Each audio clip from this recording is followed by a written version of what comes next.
Çölünde, Kerbela çölünde, tufandı ya Mehmet, tufandı ya Mehmet.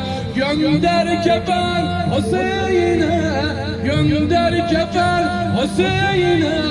Gül yandı ya Mehmet, gül yandı ya Mehmet. Eyvah Hüseyin.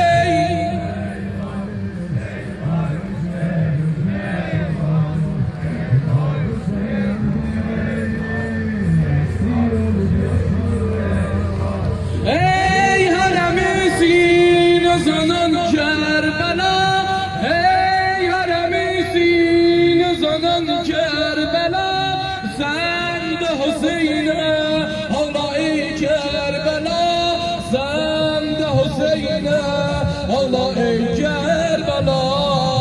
Zeynep'in ağlar hali, sinelerimizde ağlayan, hardadı kardeşleri, baş yarası bağlayan. Kerbela, Kerbela.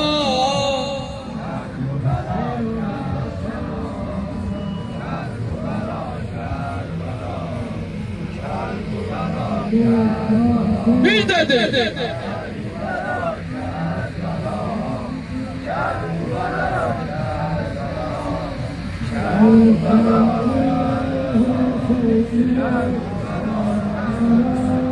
Aldılar nehrizde yatan dilbere, aldılar nehrizde yatan dilbere. Eşkine katil kesilen ellere, eşkine katil kesilen ellere. Gönlümüz